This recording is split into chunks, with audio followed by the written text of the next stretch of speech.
নমস্কার বন্ধুরা, আপনারা হয়তো আমার টাইটেল দেখে একটু অবাক হচ্ছেন। এটা আবার কী জিনিস? এদের লুচি পরোটা তৈরি হয়। আমরা গ্রামের মানুষ এইটাকে ভালোভাবেই চিনি। এটার নাম আর কিছুই নয়, তাল। এই জিনিসটাকে দেখতে ঠিক এই রকম।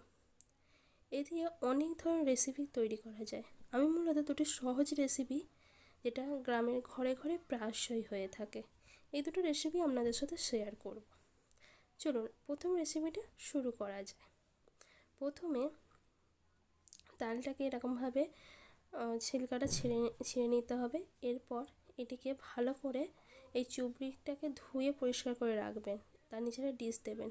এর ওপর ঠিক এই প্রসেসে আপনারা তালের শাঁসটা বের করে নেবেন। এই রান্নাটা মূলত আমার মাই করেছে, আমি আর কি মাকে একটু সাহায্য করার চেষ্টাই করেছি। আপনাদের দেখানোর মতো আমরা এইভাবেই তালের শাঁসটা বের করে নিলাম। এর আগে মোটামুটি আমার মা সব তালগুলো সেরেই রেখেছে, আমাদের দেখানোর জন্য একটুখানি করা। এইভাবে আমরা এক হাঁড়ি তাল সেরে নিলাম। এরপর মিডিয়াম আঁচে তালটা গরম করলাম। দেখবেন নিচেটা যেন বসে বা ধরে না যায়, তাহলে তালের টেস্টটা পরিবর্তন হবে, তাহলে তালটা অতটা খেতে ভালো লাগবে না।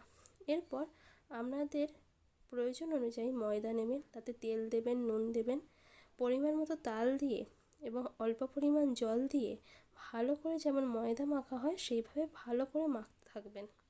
এরপর গুচি কেটে নিয়ে গোল গোল শেপে ঘুরিয়ে নেবেন।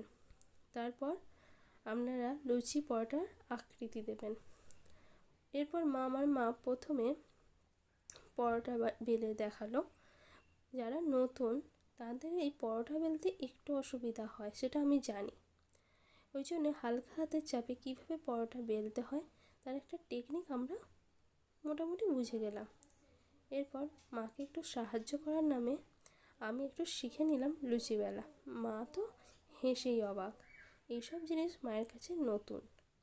যাই হোক, মায়ের সাথে গল্প, একটু খুনসুটি, এই করে কিছুটা কাজ শিখে নেওয়া, আর কিছুটা মাকে সাহায্য করা, আর কিছুটা মাকে বিরক্ত করা, এই তো আমাদের কাজ। এইভাবে হাসি ঠাট্টা করতে করতে একটু এই রেসিপিটা তৈরি করতে শুরু করলাম। এবার দেখুন একগুলো আমাদের পরোটা আর লুচি বেলা হয়ে গেছে।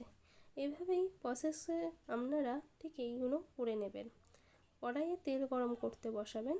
এরপর লুচিটা ভেজে নেবেন। একটু সতর্ক থাকবেন লুচি যেন চুঙে বা পুড়ে না যায়। কেন বলছি, এটা মিষ্টি জাতীয় জিনিস তো, পুড়ে গেলে ওই একই খেতে খারাপ লাগবে। এইভাবে দেখুন গোল গোলভাবে লুচিটা ফুলে গেল। এরপর আমার মা পরোটাটা ভেজে দেখানোর চেষ্টা করলো। দেখুন পরোটাটাও যথেষ্ট ভালোভাবে ফুলছে। এইভাবে উল্টে পাল্টে পরোটাটাও ভেজে নেবেন। এভাবে ভাজা হয়ে গেলে আপনারা তেল ঝরিয়ে পরোটাটাকে তুলে নেবেন। এরপর একটা থালায় লুচি, পরোটা আর অল্প চিনি দিয়ে সার্ভ করবেন। যেহেতু মিষ্টি, এটি অন্য কোনো তরকারির সাথে অতটা ভালো লাগে না, এটা শুধু খেলেই হয়। এই রেসিপিটা যদি আপনাদের ভালো লাগে, লাইক, কমেন্ট, শেয়ার এবং সাবস্ক্রাইব করে আমার চ্যানেলটি নতুন নতুন ভিডিও পাওয়ার জন্য। ধন্যবাদ আপনাদের সকলকেই।